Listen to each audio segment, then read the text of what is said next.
दोस्तों हम सभी लोग इंग्लिश बोलना चाहते हैं। जी हाँ, हम सभी लोग इंग्लिश बोलना चाहते हैं, लेकिन सर बात है कि इंग्लिश कैसे बोले। जी हाँ, बात है कि इंग्लिश कैसे बोले। इसके लिए सबसे पहले तो आपको जानना होगा कि आप हैं कौन। क्या बोला मैंने कि आप हैं कौन। जी हाँ, आप हैं कौन। सबसे पहले आप अपने आप से पूछिए कि आप हैं कौन। क्या आप वो हैं जिसका नेटिव लैंग्वेज यानी कि मदर टंग इंग्लिश है। यदि नेटिव लैंग्वेज इंग्लिश है यानी कि मदर टंग इंग्लिश है, तब तो आपको कहीं प्रॉब्लम होने वाली नहीं है। लेकिन यदि आपका मदर टंग इंग्लिश के अलावा कुछ और है, हिंदी है, उर्दू है, संस्कृत है, पंजाबी है, नेपाली है, मराठी है, कुछ और है, तब तो सर आपको प्रॉब्लम होने वाली है। ठीक है, तो आज की इस वीडियो में आपको बताने वाला हूं 5 टिप्स, जो कि अगर आपकी नेटिव लैंग्वेज इंग्लिश नहीं भी है, इसके अलावा भी आप इंग्लिश को बहुत आसानी से बोल सकते हैं अगर इस 5 टिप्स को आप फॉलो करेंगे तो। ठीक है, तो बने रहिए हमारी वीडियो में टिल द एंड। और आज के इस वीडियो में मैं आपको बताने वाला 5 tips that will help you to speak English. ठीक है, तो चलिए वीडियोस को स्टार्ट करते हैं। टिप्स नंबर 1 आपके सामने है। सर पहला टिप्स है कि नो योरसेल्फ। जी हाँ, सबसे पहले है कि अपने आप को आप जानिए। अब अपने आप को कैसे जाने सर, क्या जाने? तो सबसे पहले आपको जानना है अपने बॉडी के बारे में। अरे सर क्या बोल रहे हैं बॉडी के बारे में? बॉडी को आप पोस्टमार्टम करके देखें? नहीं सर, पोस्टमार्टम नहीं करना है। करना क्या है, सुनिएगा ध्यान से।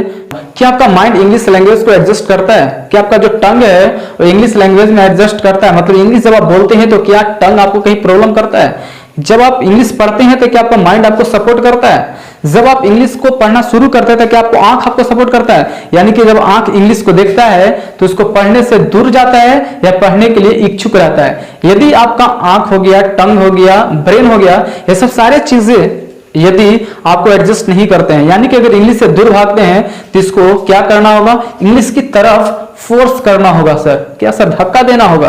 नहीं सर, धक्का नहीं देना होगा।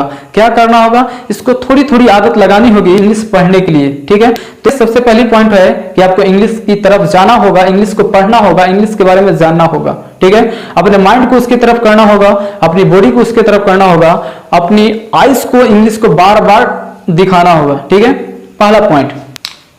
पॉइंट नंबर 2 है सर, पॉइंट नंबर 2 है कि रीड इंग्लिश विथ स्पीकिंग। जी हाँ, रीड इंग्लिश विथ स्पीकिंग का मतलब क्या हुआ sir? Read English with speaking का मतलब हुआ कि आप इंग्लिश को बोल बोल करके पढ़ें। क्या चीज सर? इंग्लिश को बोल बोल करके पढ़ें। जी हाँ, बहुत सारे ऐसे बच्चे होते हैं इंग्लिश तो पढ़ते हैं, हर चीज पढ़ते हैं, लेकिन बोलते नहीं है। बोलने का सर क्या मतलब है? सर बोलने का मतलब क्या, मैं आपको समझाने की कोशिश करता हूं। जब आप बोल बोल करके पढ़ेंगे तो आपका जो टंग है, टंग भी एडजस्ट हो जाएगा इंग्लिश में, यानी कि टंग का जो फ्लुएंसी है इंग्लिश बोलने का वो भी एडजस्ट होगा। आपकी आवाजें हैं यानी कि आपका वोकल है वो भी क्लियर होगा, प्रोनाउंसिएशन सुधरेगा। बहुत सारे फैक्ट हैं जो कि आपको इंग्लिश स्पोकन में मदद करेगी यदि आप इंग्लिश को स्पीकिंग के साथ पढ़ेंगे तो। जी हाँ, तो सेकंड पॉइंट है कि आप रीड इंग्लिश विद स्पीकिंग, यानी कि इंग्लिश को कैसे करके पढ़ें? स्पीकिंग के साथ पढ़ें। यानी कि बोल के आप क्या पढ़ सकते हैं? सबसे पहला तो आप न्यूज़पेपर पढ़ सकते हैं। जी हाँ, आप डेली का न्यूज़पेपर पढ़ लो। अगर आपको लगता है कि नहीं मैं सर डेली का न्यूज़पेपर नहीं पढ़ सकता, तो सर आप एक न्यूज़पेपर ले लो, उसको 5 दिन पढ़ो, 10 दिन पढ़ो, उसके बाद फिर एक नया न्यूज़पेपर ले लो। ठीक है, तो आप इंग्लिश को सीखने के लिए सबसे पहला रीड इंग्लिश विथ स्पीकिंग में सबसे पहला आप क्या पढ़ सकते हैं सर? न्यूज़पेपर पढ़ सकते हैं। और क्या पढ़ सकते हैं सर? जी हाँ सर, और कुछ पढ़ सकते हैं। हाँ पढ़ सकते हैं ना। दूसरा पढ़ सकते हैं आप इंग्लिश बुक्स पढ़ सकते हैं। क्या पढ़ सकते हैं? English books. जी हाँ, जो भी इंग्लिश बुक, कोई भी इंग्लिश बुक है, जरूरी नहीं है कि हाई लेवल का बुक है, छोटा बुक है, कोई भी इंग्लिश बुक है, अगर वो इंग्लिश में है, आप स्टार्टिंग में है, इंग्लिश सीखने की स्टार्टिंग में है, तो आप उस इंग्लिश बुक को क्या कर सकते हैं? पढ़ सकते हैं। ठीक है, उम्मीद करता हूं पॉइंट नंबर 2 भी आपको समझ में आया होगा। पॉइंट नंबर 3 है sir, always try to speak English. अब इसका मतलब क्या हुआ सर? ऑलवेज का मतलब होता है हमेशा, ट्राई का मतलब होता है सर कोशिश करना, स्पीक का मतलब होता है बोलना। मतलब always try to speak in English. जी हाँ, हमेशा आप क्या करें? कोशिश करें कि जो भी बोले, जो भी चीजें बोले उसको इंग्लिश में बोले। कैसे बोले सर? इंग्लिश में बोले। अब क्या पागल के जैसा रोड पे भी चले तो इंग्लिश में बोले? जी हाँ सर, बोल सकते हैं, कोई दिक्कत नहीं है, क्योंकि कोई भी चीजें आपको स्टार्टिंग में थोड़ा आपको अनकंफर्टेबल तो महसूस होगी। ठीक है, तो कोई भी चीज आप इंग्लिश में ही प्रयास करें। जो भी चीजें बोले, अगर किसी से साइड मांगना है, अक्सर आप रोड पर चलते हैं, कहते हैं किसी से साइड करने के लिए, अरे भाई थोड़ा साइड है ना, ठीक है, तो आप वहां पर भी साइड का प्रयोग कर सकते हैं, यानी कि थोड़ा जगह देना भाई। ठीक है, इस तरह से आप नहीं बोल सकते। ठीक है, यदि आपको इंग्लिश को इंप्रूव करना है तो आपको माइंड में एक सेट करना होगा कि whatever I have to speak, I have to speak in English. जी हाँ, whatever I have to speak, I have to speak in English. मेरे को जो भी बोलना है उसको इंग्लिश में बोलना है। ठीक है, अब और भी बहुत सारे ऐसे चीजें हैं जो कि आप हमेशा डे टू डे लाइफ में इस्तेमाल कर सकते हैं। जैसे सर अगर आप रूम में रहते हैं, कहीं पर भी रहते हैं, अगर आप रूम में रहते हैं, रूम पार्टनर के साथ रहते हैं, रूम में रहते हैं, तो सर कैसे इस्तेमाल करें सर? जी हाँ सर, मैं बताता हूं। अक्सर आप अगर मान लो कहीं जाना होता होगा आपको, कभी मान लो आपका शर्ट नहीं मिल रहा है, ठीक है, कभी आपका शूज नहीं मिल रहा है, तो अक्सर आप बोला करते हैं अपने पार्टनर से, अरे मेरा जूता कहाँ गया, अरे मेरा चप्पल कहाँ गया, अरे मेरा कपड़ा कहाँ गया।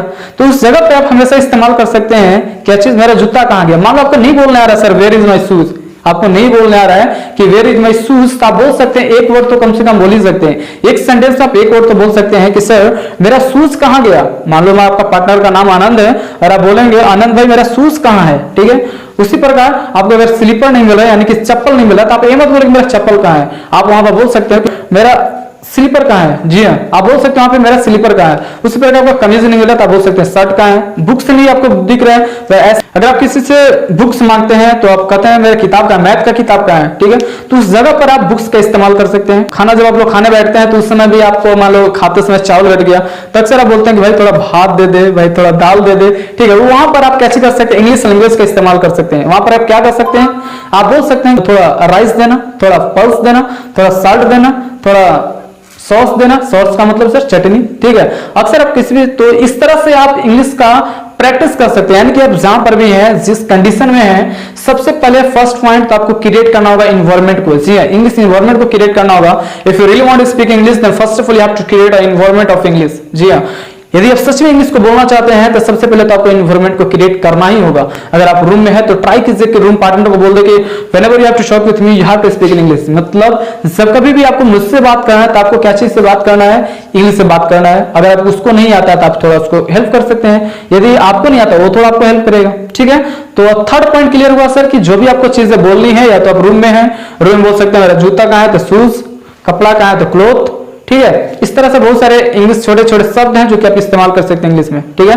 पॉइंट नंबर 4 आपके सामने है। पॉइंट नंबर 4 है कि लिसन इंग्लिश। जी हाँ, लिसन इंग्लिश का मतलब क्या हुआ सर, लिसन का मतलब होता है सर सुनना। क्या होता है, सुनना। लिसन इंग्लिश का मतलब हुआ कि जब कभी आप किसी भी चीज को सुने, जब कभी आप किसी भी चीज को सुने तो ट्राई करें कि उसको इंग्लिश में सुने। क्या चीज में सुने सर, इंग्लिश में। सर आप भोजपुरी तो जरूर देखते होंगे फिल्म, हिंदी फिल्म तो जरूर देखते होंगे, पंजाबी या जो भी चीजें आप देखते होंगे जिससे आप एंटरटेनमेंट करते हैं, कोशिश करें कि वहां पर उस एंटरटेनमेंट का माध्यम हो इंग्लिश। जी हाँ, यदि आप क्रिकेट देखते हो तो क्रिकेट में कमेंटेटरी होता है, ठीक है।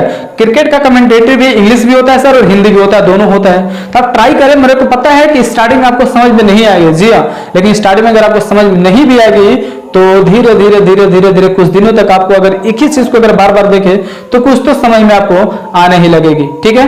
तो सबसे पहले आपको लिसन इंग्लिश का मतलब हुआ कि जो भी चीज आप सुने, मान लो आप मोबाइल में फिल्म देख रहे हो तो ट्राई करो कि उस फिल्म को कैची में देखें, इंग्लिश में देखें सर, ठीक है।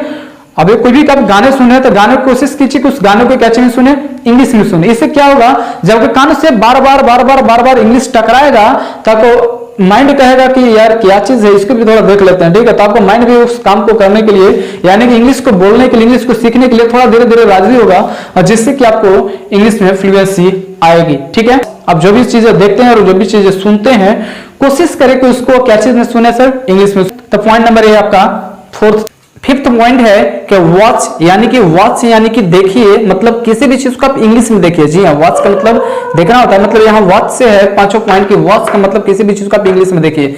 जैसे आप इंग्लिश में कैसे देख सकते हैं सर, किसी भी प्रकार का वीडियोस को देख सकते हैं आप इंग्लिश में, ठीक है। जैसे आप मोबाइल में अगर मोबाइल देखते होंगे तो मोबाइल में कैसे इंग्लिश वीडियो बहुत सारे होते हैं, जैसे कि सर फिल्म अवार्ड शो होता है, ठीक है। तो वॉच से आप कैसे इंग्लिश सीख सकते हैं उससे मैं एक एग्जांपल आपको दे रहा हूं। सपोज कीजिए फिल्म अवार्ड शो चल रहा है जिसमें कि बहुत सारे हीरोइन लोग आए हुए हैं, एक्टर्स लोग, और फिल्म का अवार्ड है, मतलब जो जैसे जैसा फिल्म है उस तरह से उनका अवार्ड मिलना है। और वहां पर जो एंकर है एक एक करके सारे हीरो को या तो फिर हीरोइन को कैसे करता है सर, बुलाता है। अब मान लीजिए एंकर जो है सलमान खान को बुलाता है अवार्ड के लिए, तो क्या बोलता है, now for next award I would like to call here Salman Khan, ठीक है। अगले अवार्ड के लिए मैं यहाँ बुलाना चाहूंगा सलमान खान को। मतलब जो ही आप इस सेंटेंस को सुनेंगे, now for next award I would like to call here Salman Khan, मतलब आपको दिमाग में काम करेगा कि अगर किसी भी को अगर स्टेज पर बुलाना है तो वहां पर इस्तेमाल कर सकते हैं नाउ फॉर नेक्स्ट अवार्ड। मान लीजिए डांस के बुलाना है सर, तो now for next dance I would like to call here Hrithik Roshan, ठीक है। Now for next song I would like to call here Priyanka Chopra, ठीक है। किसी भी इस प्रकार से आप इंग्लिश को सुन करके देख करके आप इस प्रकार से इंग्लिश को अपना इंप्रूव कर सकते हैं। मुझे उम्मीद है कि ये वीडियो आपको पसंद आया होगा। अगर वीडियो पसंद आया होगा तो लाइक कर देना, शेयर कर देना और सब्सक्राइब तो कर ही लेना। Thank you.